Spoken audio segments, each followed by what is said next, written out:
Hello दोस्तों, लक्ष्य competition में आपका स्वागत है। आप देख रहे हैं दृष्टि सामान्य ज्ञान का बुक। आज हम पढ़ने वाले हैं वर्ल्ड ज्योग्राफी के बारे में। परिचय, ब्रह्मांड, आकाशगंगा, तारा के बारे में पढ़ेंगे। परिचय। भूगोल एक प्राचीनतम भूविज्ञान है और इसकी नींव प्रारंभिक यूनानी विद्वानों के कार्यों में दिखाई पड़ती है। जियोग्राफी शब्द का प्रथम प्रयोग यूनानी विद्वान इराटोस्थनीज ने 3री शताब्दी ईसा पूर्व में किया था। मार्टिन वेहम को विश्व ग्लोब का निर्माता कहा जाता है। विश्व मानचित्र का निर्माणकर्ता अलेक्जेंडर है। एस्ट्रोबो ने भौगोलिक विश्वकोश की रचना की। आधुनिक भूगोल का पिता अलेक्जेंडर वॉन हम्बोल्ट को कहा जाता है। खगोल विज्ञान के क्षेत्र में अंतर्राष्ट्रीय स्तर पर अनुसंधान, सहयोग एवं अध्ययन को बढ़ावा देने हेतु 1919 ईस्वी में अंतर्राष्ट्रीय खगोलीय संघ IAU का गठन किया गया। इसका मुख्यालय पेरिस, फ्रांस में है।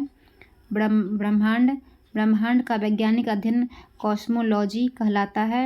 गॉड पार्टिकल हिग्स बोसोन से ब्रह्मांड की उत्पत्ति के रहस्यों को सुलझाने का प्रयास किया जा रहा है। ब्रह्मांड की उत्पत्ति के विषय में 3 मुख्य सिद्धांत हैं। महाविस्फोट सिद्धांत, बिग बैंग थ्योरी। इसका प्रतिपादन बेल्जियम के पादरी जॉर्ज लेमेंटेयर ने किया। महाविस्फोट सिद्धांत को ही ब्रह्मांड की उत्पत्ति का मानक सिद्धांत माना जाता है। साम्यावस्था सिद्धांत, इसका प्रतिपादन गोल्ड, हर्मन बॉन्डी एवं सर फ्रेड हॉल ने किया। दोलन सिद्धांत, ब्रह्मांड के विस्तार और संकुचन से संबंध। इस नए सिद्धांत के प्रवर्तक डॉक्टर एलन सैंडेज है। ब्रह्मांड में पाए जाने वाले सभी आकाशीय पिंडों की विशेषताओं का वैज्ञानिक अध्ययन खगोलशास्त्र के अंतर्गत आता है। सर्वप्रथम कोपरनिकस ने 16वीं शताब्दी में यह प्रतिपादित किया कि सूर्य हमारे सौरमंडल का केंद्र है और पृथ्वी उसकी परिक्रमा करती है। खगोलशास्त्री केपलर ने 17वीं शताब्दी में ग्रहों की गति संबंधित नियमों का प्रतिपादन किया था। खगोलशास्त्री एडविन हब्बल ने बताया कि हमारी आकाशगंगा के समान ब्रह्मांड में कई आकाशगंगाएं हैं। आकाशगंगा गैलेक्सी। एक आकाशगंगा के निर्माण की शुरुआत हाइड्रोजन गैस से बने विशाल बादल के संचयन से होती है, जिसे निहारिका कहते हैं। ब्रह्मांड में पाए जाने वाले तारों, ग्रहों, उपग्रहों आदि के जमाव पुंज को आकाशगंगा कहते हैं। आकाशगंगा मंदाकिनी को सबसे पहले गैलीलियो ने टेलीस्कोप की सहायता से देखा था। ब्रह्मांड में आकाशगंगा की दीर्घवृत्ताकार, सर्पिल तथा अव्यवस्थित प्रकार की आकृतियां पहचानी गई है। हमारी आकाशगंगा दूध मेखला मंदाकिनी सर्पिल आकृति की है। तारा स्टार। तारे ब्रह्मांड में पाए जाने वाले गैसों के चमकदार पिंड होते हैं। इनमें अपना प्रकाश पाया जाता है, जिसका स्रोत नाभिकीय संलयन होता है। तारों में सर्वाधिक मात्रा हाइड्रोजन गैस 70% की होती है। इसके बाद हीलियम गैस की मात्रा होती है। एक निश्चित आकृति में व्यवस्थित तारों के समूह को नक्षत्र कहा जाता है। तारों का रंग उनकी आयु का सूचक होता है। जो तारा जितना चमकीला होता है, उनकी आयु उतनी ही कम होती है। पृथ्वी के ध्रुव पर 90 डिग्री का कोण बनाने वाला तारा ध्रुव तारा कहलाता है। जब चंद्रमा सूर्य और पृथ्वी के बीच आ जाता है तो इसे सूर्यग्रहण कहा जाता है। यह घटना केवल अमावस्या को ही होती है। खगोलीय दूरियों यथा तारों व नक्षत्रों के मध्य व अन्य लंबी दूरियों को प्रकाश वर्ष में मापा जाता है। एक प्रकाश वर्ष प्रकाश द्वारा निर्वात में 1 वर्ष में तय की गई दूरी के बराबर होता है। हमारे अंतरिक्ष में कुल 89 तारामंडल है। तारों का जीवन चक्र। तारे का जन्म नेबुला से होता है, जो कि गैस एवं धूल कणों के विशाल बादल होते हैं। नेबुला में उपस्थित गैस एवं धूल कण परस्पर गुरुत्वाकर्षण के कारण संकेंद्रित होकर तीव्र गति से केंद्र के परित घूमने लगते हैं। परिणाम स्वरूप अत्यधिक दाब एवं ताप उत्पन्न होता है, जिससे नाभिकीय संलयन की अभिक्रिया शुरू हो जाती है तथा तारे का जन्म होता है।